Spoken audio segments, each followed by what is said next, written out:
मैंने तुम्हें घर पहुंचा दिया और तुमने थैंक यू भी नहीं बोला।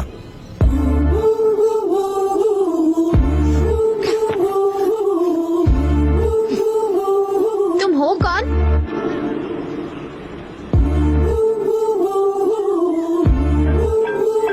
तुम्हें लगता है कि तुम मेरे हस्बैंड हो? तुम्हें ये नहीं कहना चाहिए, एक लड़की को ही कहना चाहिए। ठीक है, क्या करना होगा बुलवाने के लिए? आसान है डियर। मैंने ये किसी से एक जोक में कहा था, उसे मुझे सबके सामने गलत बताना होगा। मैं फिर से नहीं कह सकती। किसी और के बारे में बात करो, मैं अलग इंसान हूँ। मुझे फर्क नहीं पड़ता तुम कौन हो। मैं शादी नहीं करना चाहती, मुझे हस्बैंड भी नहीं चाहिए, कोई नहीं चाहिए, और मुझे मेरे आसपास भी कोई नहीं चाहिए। बस छोड़ दो मुझे अकेले।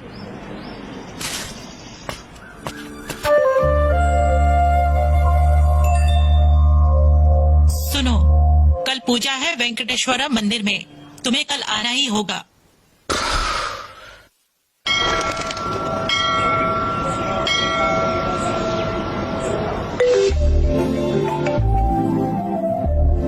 आने के लिए थैंक्स। मैं मंदिर आई हूँ। अरे मैंने ही तो बुलाया था। मेरी मम्मी ने बोला इसलिए। मैंने ही तो मम्मी को कॉल किया था। मजाक मत करो। प्रूफ चाहिए? आज तुम्हारी मम्मी बालों में रोज लगा के आएंगी, देख लेना। मम्मा, अब तुमने वो क्यों भेज दिया जो पंडित जी ने दिया था? मैं लोला नहीं हूँ, मैं पंडित हूँ। आपकी बात नहीं कर रही थी। ओह शुक्र है। गुलाब के लिए थैंक्स।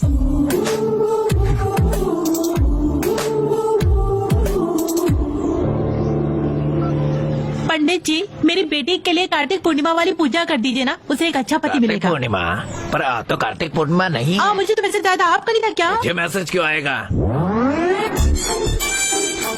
क्या आपको पब्लिक नंबर और प्राइवेट नंबर का अंतर नहीं पता? तुम्हें समझ जाना चाहिए था जब उसने तुम्हारी बेटी कहा। मैं सच में पागल हो गई हूँ। मुझे लगा पूजा करने से तुम्हें अच्छा पति मिल जाएगा, तो क्यों ना पूजा कर दूं। मुझे यकीन नहीं कि भगवान एक अच्छा पति ढूंढ के देगा। नहीं पागल, यही किस्मत तय करते हैं। देखो, मुझे मैसेज वाले नंबर से फोन आया है, देखा ना तुमने? एक सेकंड। हाँ, तुमने फोन क्यों स्विच ऑफ किया? प्रार्थना करो। विधा नंदे लाइने, किसी ने आपको कॉल किया? उन्हें बोलो मैं वापस कॉल करूंगी। सुन तो लिया होगा ना? तुम क्या कर रहे हो? तुम्हें समझने की कोशिश। तुम क्या समझाने की कोशिश कर रहे हो? तुम जरूरत से ज्यादा कंफ्यूज हो। तुम्हें यहाँ मैं लाया, तुम ये मानती नहीं। फूल की बात पे गोली ही मार दी। अरे जब मैंने बोला चलो मिलते हैं, तो तुमने मना ही कर दिया। तुम बहुत ज्यादा कंफ्यूज हो। तो क्या? सुनो, दो कारण होते हैं इस कंफ्यूजन के। एक है शादी और दूसरा है अकेले मरना। ये तो और भी बुरा है।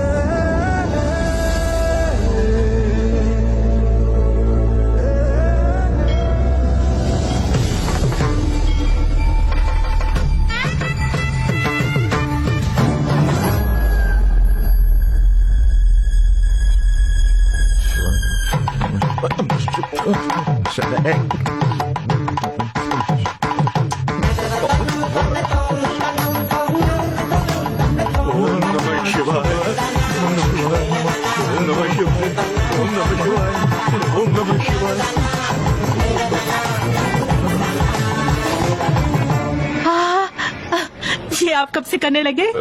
ये कैसी बातें कर रही हो?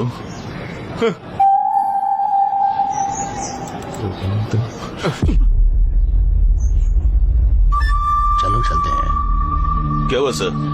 क्या? कुछ नहीं, मैं देख रहा था कि आपका बेटा कहाँ है। आप मेरे बेटे को लेकर क्यों परेशान हैं? वो अब शादी करने वाला है, अभी यूएस में है, 10 दिन में आ जाएगा। सर सर सर, अब क्या हुआ? क्या वो आएगा या वो पहले से आ चुका है? क्या बोल रहा है? वो तुम ही थी ना जिसने मेरे घर पर फ्लावर पॉट तोड़ा था? हाँ, अगर हमारी कोई दुश्मनी होती तेलुगु मूवीज में। बस करो बस करो। सर मैं आपकी जानकारी के लिए बता दूं कि आपका बेटा यहाँ पर नहीं आता तो ठीक है, पर अगर मुझे पता चला कि वो यहाँ मेरी बेटी के पीछे है तो। क्या बोल रहे हो? नशे में हो क्या? तुम लोग चुप रहोगे क्या? समझने की कोशिश करो। मेघा, पहले इन्विटेशन लेके आओ। नमस्ते बोलने वाली बहू। भाई कौन है? ये लड़की के पापा है, ये मेरे बेटे के बारे में पूछ रहे थे। मैंने बताया कि उसकी शादी तय हो गई है, इनविटेशन दो इन्हें। प्लीज शादी में जरूर आना। चलो चले। सर, आप अपनी बेटी की शादी भी जल्दी ही करा दीजिए, आपको भी आराम मिलेगा। आने से बताओ कि मैं क्या चाहता हूँ।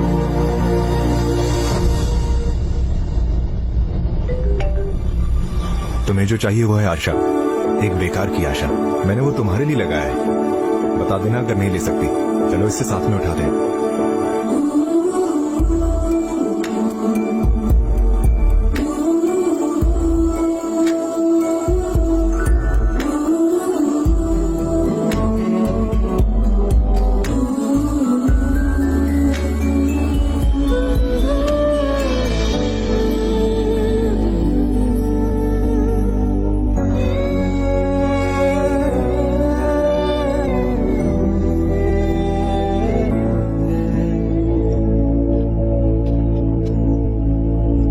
मैं तुम्हारे पीछे हूँ। मुझे पता था।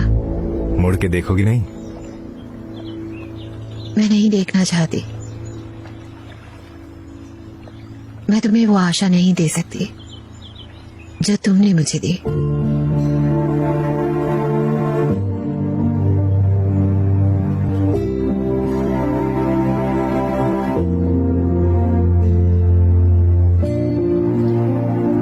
मुझे नहीं पता तुम कौन हो। मुझे नहीं पता तुम मेरे बारे में क्या जानते हो। मुझे 16 साल हो गए हैं जब मैंने अपने पापा को देखा किसी और औरत के साथ।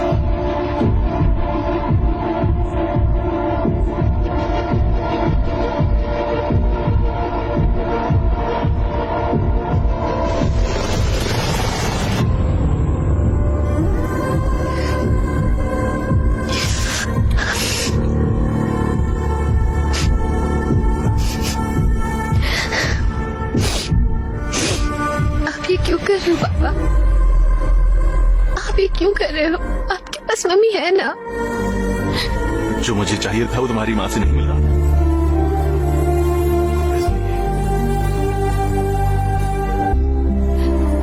तो तुम अभी भी मम्मी के साथ क्यों हो?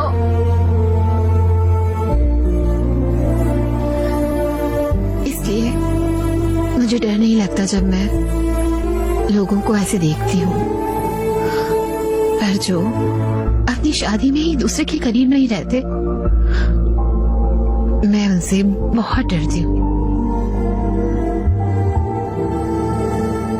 तब से मैंने तय किया है मेरे लाइफ पार्टनर को मुझसे सब मिलना चाहिए, और उसी सोच में वो भी कि मुझे उसे सब कुछ मिले। मैं अपने हस्बैंड से शादी करना चाहती हूँ, ये मेरा सोचना है, पर मेरे पापा तो किसी से भी किसी के भी साथ मेरी शादी करा दे। वो मुझे परेशान करते रहते। यही मैं सोचती हूँ जब मैं अपने पति को ढूंढने का सोचती हूँ। बाद में मुझे यकीन हुआ, जल्दबाजी में गलत शू चुन लिया।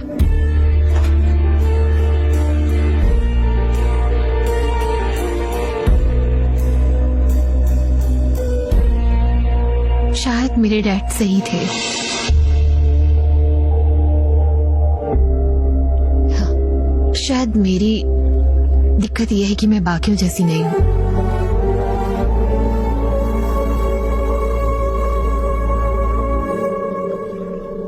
मैं तुम्हें एक बुरा जोक बताऊं? कैसा जोक है? एक तालाब में बहुत सारे मेंढक होते हैं। कुछ मेंढक आसमान को देखते हैं। वो आसमान में कुछ देखते थे। उन्हें लगता था कि ऊपर कुछ है और वो कूदना शुरू कर देते थे। और जो मेंढक सबसे नीचे था वो कहता रहता था कि वहाँ कुछ भी नहीं है, कुछ भी नहीं है वहाँ पर। वो ऊपर वाले मेंढक बस सुनते ही रहते थे। वो कूदना बंद कर देते हैं और सब सही। पर एक मेंढक नहीं रुकता, कूदता रहता है। पता है क्यों? क्यों? क्योंकि वो बहरा होता है। तुमने कहा ये बेकार अभी जोक खत्म नहीं हुआ। और फिर अचानक वो बहरा मेंढक सुनने लगता है। वहां ऊपर कुछ नहीं था, वहां ऊपर कुछ भी नहीं था, वहां ऊपर कुछ भी नहीं था, ऊपर कुछ भी नहीं था। तुम्हें बहरे मेंढक से कुछ याद आया? तुम्हें पता है तुम्हारे स्टैंड अप हमेशा हस्बैंड और वाइफ के ऊपर ही क्यों होते हैं? क्योंकि उन हर जोक के पीछे एक दर्द होता है। तुम डरती हो कि तुम्हारी जिंदगी ऐसे ही खत्म हो जाएगी। अगर तुम उस दर्द से मुक्ति चाहती हो तो तुम्हें खुद में किसी नए को ढूंढना होगा।